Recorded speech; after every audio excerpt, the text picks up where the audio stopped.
안녕하세요. 오늘은 아무리 먹어도 또 먹고 싶은 만두에 대해서 알아보겠습니다. 만두는 밀가루 등을 반죽하여 얇게 민만두 피에 고기, 두부, 채소 등의 소를 넣어 빚은 요리입니다. 우리나라는 고려시대에 중국에서 전래된 것으로 추정됩니다. 여러가지 방법으로 조리할 수 있으며 한반도 내 지역마다 여러가지 종류의 만두가 있습니다. 과거 궁중 요리에 속했으나 이제 슈퍼마켓이나 음식점, 분식집, 포장마차에서 또는 길거리 음식으로 흔히 볼 수 있습니다. 일반적으로 우리가 만두라고 부르는 것은 중국이나 일본에서는 교자라고 부르며 만두와는 구별됩니다. 그리고 밀가루 피에 소를 넣으면 거의 다 만두라고 부르는 한국과는 달리 중국이나 일본에선 좀 더 세분화해서 분류하는 편이지요. 만두의 문화를 공유하는 동북아시아부터 동남아시아, 중앙아시아, 남아시아, 동유럽, 남미까지 만두에 대한 국가별 정의와 명칭은 실로 제각각입니다. 왜냐하면 이미 고대의 이러한 요리 방법이 각국으로 전해진 이후 각 나라마다 독창적인 발전을 해왔기 때문이다. 지금부터 만두 역사에 대해 재미있게 알아보겠습니다. 메소포타미아인들은 밀가루를 물과 반죽한 뒤 뜨거운 돌 위에 넓게 펴서 닌다라는 이름의 빵을 만들어 먹었지요. 이후 메소포타미아의 요리책에서 페게렌이라는 요리가 발견되는데 이는 닌다 위에 다진 고기를 얹고 다시 닌다를 얹은 후 익혀 먹는 음식이며 현재 만두와 크게 다르지 않은 조리법입니다. 기원전 550년에 메소포타미아 문명 자리에 번성했던 페르시아 제국은 사각형으로 만든 무바리안 밀반죽 위에 다진 고기와 양념을 속을 채워 먹는 요리인 요시파라라는 요리를 먹었습니다. 당시 페르시아는 실크로드를 통해 중국의 한나라와 교역하고 있었고 실크로드를 따라 만두가 중국으로 전래되었습니다. 그 과정에서 물이 부족한 중앙아시아, 중동 지역에서는 화덕에 굽거나 튀기는 방식으로 바뀌었지요. 우리가 잘 아는 삼국지의 제갈량도 만두와 관련하여 유명합니다. 촉한의 승상 제갈량이 남만을 정벌하고 돌아오는 길에 풍랑이 심해서 강을 건널 수 없게 되었는데 남만인들과 맹획에게 묻자 49명의 머리를 바쳐서 남만 정벌에서 죽은 사람들의 영혼을 위로하여 수신을 달래야 한다고 하였고 그러자 병사들과 신하들이 제갈량에게 인질로 잡은 오랑캐의 머리를 바치자고 하였습니다.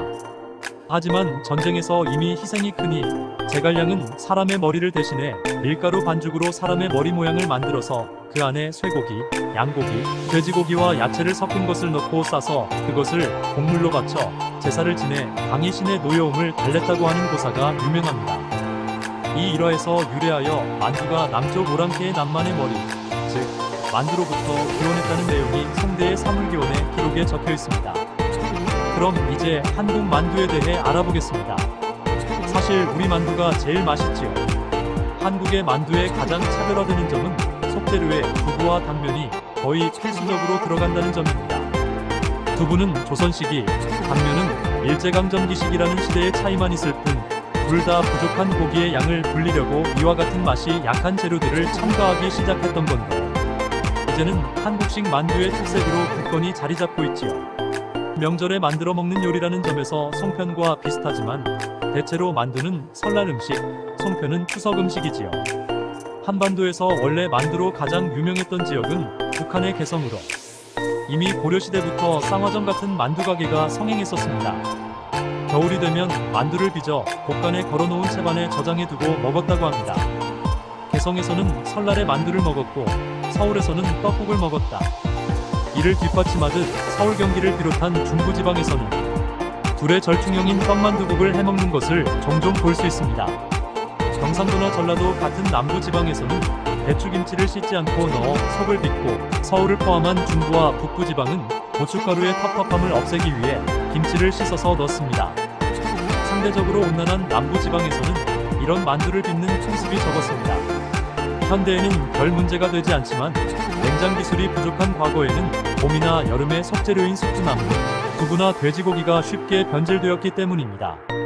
기후의 영향 덕분에 북부 지방에서는 만두를 많이 만들어 먹었는데 남부와 달리 크기도 큼직하고 속도 터질 듯 많이 넣는 것이 특징이지요. 평양식을 예로 들면 피의 지름이 12cm 이상 되고 다진 김치와 돼지고기, 데쳐서 다진 숙주, 두부로 만든 속을 꽉꽉 채워넣기 때문에 시중 설렁탕집, 뚝배기만한 그릇에 3개에서 5개만 넣어도 그릇이 꽉 찹니다. 몽골에서도 만두를 많이 먹습니다. 몽골에서 만두는 손님이 오셨을 때 주로 내놓는 음식으로 비교적 크기가 큰 편입니다. 모츠는 찐만두, 호쇼르는 군만두에 해당합니다. 만드는 재료는 둘 다 동일하나 모츠는 조심스럽게 손으로 들어서 위에 난 구멍으로 먼저 육즙을 마시고 그 다음으로 조금씩 먹도록 위에 구멍이 나 있습니다. 호쇼르는 한국 군만두보다 훨씬 큽니다.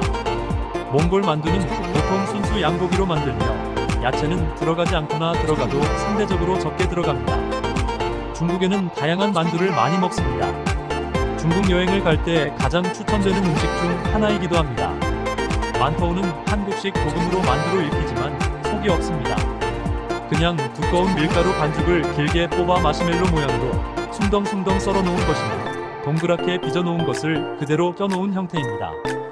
한국에서는 꽃빵이 만터우와 비슷합니다. 그렇기 때문에 중국이나 대만 현지에서 한국에서 주로 떠올리는 만두를 먹고자 한다면 만터우를 주문해서는 안 됩니다. 바오쯔 혹은 자오쯔를 달라고 해야 합니다. 자오쯔는 한국식 도금으로 교자입니다.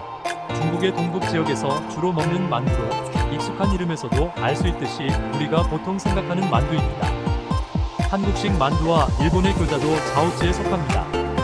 바오쯔는 일반적으로 생각하는 동그란 모양의 만두입니다. 만터우에 해당하는 두꺼운 밀가루 반죽과 다양한 소가 들어간 만두입니다. 한국에서도 포자만두라는 표현이 쓰인 적 있지만 보통은 왕만두라는 표현을 더 많이 사용합니다.